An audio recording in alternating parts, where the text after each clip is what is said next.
ইসলামী ছাত্র শিবিরকে রক কাটা, আপনারা কি রক কাটেন? আরেকটা প্রশ্ন। আমরা যদি রক কাটতামই তাহলে দেখুন আজকে যদি রক কাটার সংগঠন হতো তাহলে সবচেয়ে বেশি রক কাটতো কে? আমি বেশি কাটতাম না?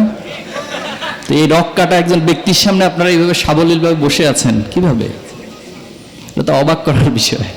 আপনারা তো দৌড়ে পালাই যাওয়ার কথা আছে। যখন আমি এখানে এসেছি মানে স্বাভাবিকভাবে হচ্ছে আপনার ওই দিক দিয়ে সব দৌড় দেওয়ার কথা, কারণ কি যে বাংলাদেশের সেরা রক কাটা ব্যক্তি এখানে এসেছে, কিন্তু আপনারা না গিয়ে এখানে বসে আছেন। তো এগুলো আমাদের সম্পর্কে আসলে প্রপাগান্ডা। এগুলো আমাদের সম্পর্কে যখন কোনো কিছু পাওয়া যায় না, এখন একটা মানুষকে কি বলবে? ছাত্র শিবিরকে কি বলা যায়? ছাত্র শিবিরকে খুনি বলা যায় না, ছাত্র শিবিরকে মাদকাসক্ত বলা যায় না, ছাত্র শিবিরকে চাঁদাবাজ বলা যায় না, টেন্ডারবাজ বলা যায় না, দর্শক বলা যায় না। তাহলে কি বলবো? কিছু তো একটা বলতে হবে। গত কয়েকদিন আগে খুব চমৎকার কিছু ঘটনা আর কি। গত কয়েকদিন আগে হাজী দানেশ বিজ্ঞান প্রযুক্তি বিশ্ববিদ্যালয় সিনিয়র জুনিয়রদের মধ্যে কথা কাটাকাটি হয়। এগুলো প্রায় সময় প্রায় ইউনিভার্সিটিতে ঘটে। তো কথা কাটাকাটির এক পর্যায়ে সিনিয়র একটু ধমক দিয়েছেন। তো জুনিয়র কি করছেন, তিনি আগে থেকে যেখানে বাস দাঁড়াবেন ক্যাম্পাসে কয়েকজনকে একসাথে হতে বলেছে, যেটা হয় কনফ্লিক্ট মোডে। তো আসার পরে তিনি সিনিয়র ব্যক্তি যখন বাস থেকে নামলে জুনিয়ররা ঘিরে ঢুকে তাকে এক ধরনের মানে হিজিং করার চেষ্টা করলেন, এক ধরনের ধাক্কাধাক্কি করার চেষ্টা করলেন। তো ওনার হাতে এক ধরনের টেস্টার, ওই যেগুলো ইলেকট্রিসিটি বা এরকম কিছু একটা ওনার ব্যাগের মধ্যে ছিল। তো উনি আত্মরক্ষার জন্য এটা নিয়ে হচ্ছে একটু মানে নাড়াচাড়া করছেন। তো পরবর্তী আমরা মিডিয়ার সামনে দেখতেছি একজন ভাইয়ের এখানে একটু হালকা ওই যে একটু চিড়ে গেলে যেটা হয় আর কি, একটু দাগ বা লাল হয়ে গেছে। তো উনি এটা দেখে বলতেছেন যে আমার রক কাটার চেষ্টা করা হয়েছে।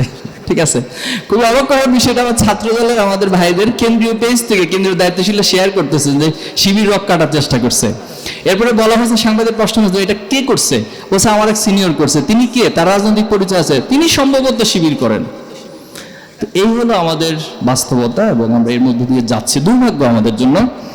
তো আমরা দোয়া করি যারা এগুলো বলেন আল্লাহ তাদেরকে হেদায়েত নসিব করুক। আমরা প্রশ্ন উত্তর শেষ করি। আচ্ছা, না হলে বলি, আপনাদের গরম তো অনেক বেশি, শেষ করার প্রয়োজন।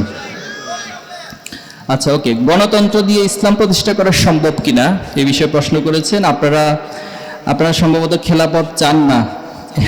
আচ্ছা, এই বিষয়টা একটা শ্রেণীর পক্ষ থেকে আমাদেরকে বলা হয় যে আমরা খেলাফত চাই না। আমরা আমাদের কোথায় বলেছি? একটা বক্তব্য দেখান। আমাদের তো অনেক বক্তব্য আছে, ইউটিউবে আছে, বিভিন্ন সোশ্যাল মিডিয়াতে। একটা লাইন দেখান যে আমরা বলেছি যে আমরা কোনোদিন কোথাও খেলাফত চাই না, অথবা আমাদের কোনো পাবলিকেশনে এটা বলা আছে যে একটা লাইন পাওয়া গেছে খেলাফত চাই না। এখন খেলাফতের পরিধিতে আমাকে বুঝতে হবে খেলাফতটা কিভাবে এসেছিল পৃথিবীতে, কিভাবে সেটা কন্টিনিউ করেছে, এরপর কেন আজকে এটা ডাউনে চলে গেছে, এটার পজিশনটা এখন কোথায়, এটাকে কোথায় নিয়ে যেতে হবে, এই বিষয়গুলো একটু ডিপলি অবজারভেশনের প্রয়োজন। এখন গণতন্ত্র যে প্রক্রিয়া বাংলাদেশে রয়েছে, বাংলাদেশের রাষ্ট্রীয় মূলনীতির মধ্যেই সমস্যা রয়েছে। আমি এটা এর আগে কোথাও একটা বলেছিলাম, এখন একটা রাষ্ট্রের সংবিধানে মূলনীতি 4টা বিষয় বলা হয়েছে: গণতন্ত্র, সমাজতন্ত্র, এরপরে বলা হয়েছে কি ধর্মনিরপেক্ষ মতবাদ, জাতীয়তাবাদ। একটার সাথে কন্ট্রাডিক্টর, ঐতিহাসিকভাবে একটা মতবাদের সাথে সবসময় দান্দিকতার মধ্যে ছিল এবং কনফ্লিক্ট করেছে। গণতন্ত্র, সমাজতন্ত্র একটার মুখোমুখি অবস্থানে দাঁড়িয়ে থাকে। আবার যখন জাতীয়তাবাদ, ধর্মনিরপেক্ষতাবাদ বলতেছেন, এটা একটার সাথে কন্ট্রাডিক্ট করে। এখন এই সবগুলো কন্ট্রাডিক্টরি ইস্যুকে আপনি এক জায়গায় এসে একটা রাষ্ট্রের মূলনীতি হিসেবে দাঁড় করিয়েছেন। এখানে কোনো কিছু আসলে তার প্রপারলি কাজ করবে না, এটাই খুব স্বাভাবিক, এটাই খুব সাইন্টিফিক এবং এটাই হয়েছে। আমরা আসলে কোন মুখী, আমাদের জাতীয় আদর্শ কি, এটা আমরা স্পষ্টভাবে কিছু বলতে পারি না এবং আমাদের জাতীয় ঐক্যগুলো তৈরি হয় না। একজন এক দিকে একটা ডাইভার্স মোডে সবসময় থাকে। মানুষের মতের ভিন্নতা থাকতে পারে। একটা ইস্যু যখন আসবে, আপনি একটা মত দিবেন, উনি একটা মত দিবে, আরেকজন আরেকটা মত দিবে, কিন্তু দিন শেষে তো অন্তত সবাই কিছু ইস্যুতে ঐক্যবদ্ধ হতে হয়, নাহলে তো একটা সমাজ চলতে পারে না, একটা রাষ্ট্র চলতে পারে না। কিন্তু আমরা ঐতিহাসিকভাবে সবসময় কন্ট্রাডিক্টরি একটা জায়গা থেকেই এই রাষ্ট্র পরিচালনা হচ্ছে। তো সে জায়গায় গণতন্ত্রে প্রচলিতভাবে যেটা বলে অনেক কিছু ইসলামের সাথে মার্চ করে, এটা একটু খেয়াল করতে হয়, আমাদের একটু ডিপলি বোঝার চেষ্টা করতে হয়। কারণ গণতন্ত্রের একটা বিষয় হচ্ছে মত প্রকাশের স্বাধীনতা। এখন প্রশ্ন হলো, ইসলাম কি মত প্রকাশের স্বাধীনতাকে প্রমোট করে না? অবশ্যই করে। ইসলাম যেটা বলেছে, ওয়াশাবিরহুম ফিল আমর ফাইজা আযামতা ফাতাওয়াক্কাল আলাল্লাহ, যে কোনো একটা কাজ করতে গেলে তুমি সবার সাথে পরামর্শ করো। আল্লাহ রাসূলুল্লাহ সাল্লাল্লাহু আলাইহি ওয়াসাল্লামকে আপনি পাবেন, তিনি সবসময় পরামর্শ ভিত্তিকভাবে কাজ করার চেষ্টা করতেন। সাহাবা আজমাইনদের সাথে কাজ করতেন, পরামর্শ করতেন। এখন দেখেন আল্লাহ রাসূলুল্লাহ সাল্লাল্লাহু আলাইহি ওয়াসাল্লামের যখন ওফাত হলো, তিনি যখন ইন্তেকাল করলেন, তখন খলিফা হিসেবে আবু বকরকে সবাই নেতা হিসেবে নির্বাচিত করলো। এখন বিষয়টা কি এমন ছিল আবু বকর নিজে এসে বলছে যে আমি সবার নেতা হতে চাই? এমন বলেন নাই। তাহলে কিভাবে করা হয়েছে? সেখানে কি বাংলাদেশের মতো এভাবে করে ভোটিং সিস্টেম ছিল? ভোটিং সিস্টেম ছিল না, তবে সবার মতগুলোকে একসাথে করে পরামর্শ ভিত্তিক করেই তারা সিদ্ধান্তগুলো নিয়েছিল। এমন একটা সমাজে আপনি একটা আদর্শ প্রতিষ্ঠা করবেন, কিন্তু সেই সমাজের কেউ সে আদর্শকে গ্রহণ করতে চায় না, তাহলে আপনি কি সেখানে সে আদর্শকে চাপিয়ে দিতে পারবেন? পারবেন না। আল্লাহ রাসূলুল্লাহ সাল্লাম যখন ওহী নাজিল হলেন, তিনি সবাইকে ইসলামের দাওয়াত দিতে লাগলেন। সবাই একটু একটু করে দুই একজন করে করে দাওয়াত গ্রহণ করলো। আবার একটা অংশ ওনার বিরোধিতায় দাঁড়িয়ে গেলেন এবং একটা পর্যায়ে আসলো যে আল্লাহ রাসূলুল্লাহ সাল্লামকে হত্যা করা হবে এবং সেই প্রেক্ষিতে আল্লাহ রাসূল মক্কা থেকে মদিনা হিজরত করলেন। দেখুন, যদি আগেই এখানকার মক্কার অধিকাংশ মানুষগুলো আল্লাহ রাসূলুল্লাহ সাল্লামের দাওয়াতকে গ্রহণ করে নিত, তাহলে তো আল্লাহ রাসূলুল্লাহ সাল্লামকে মক্কা থেকে মদিনা হিজরত করার প্রয়োজন হতো না।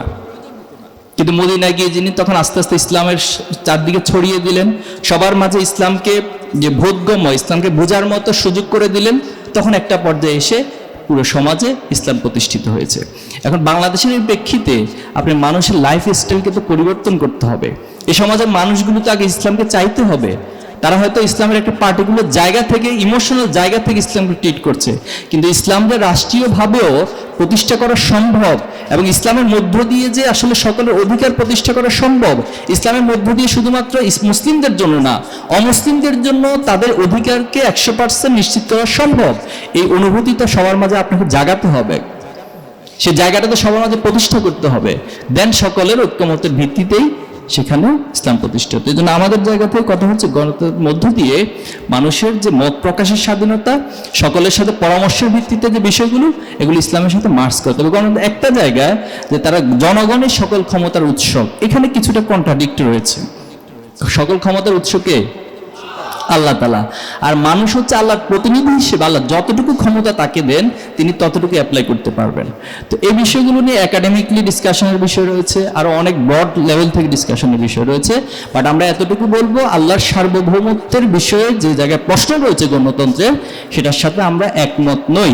বাট যে বিষয়গুলো ইসলামের সাথে সঙ্গতিপূর্ণ রয়েছে সে বিষয়গুলোর সাথে আমরা একমত। বিশ্ব রাজনীতি পরিস্থিতিতে শিবিরের অবস্থান কি? আমরা কি বাংলাদেশের মধ্যে সীমাবদ্ধ থাকবো?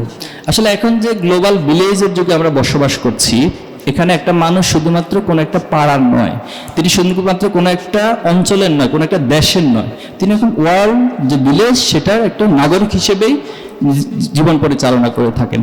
তো সে জায়গা থেকে বাংলাদেশে যে ফিলিস্তিনের ইস্যু হয় আমরা সেটা নিয়ে কাজ করি।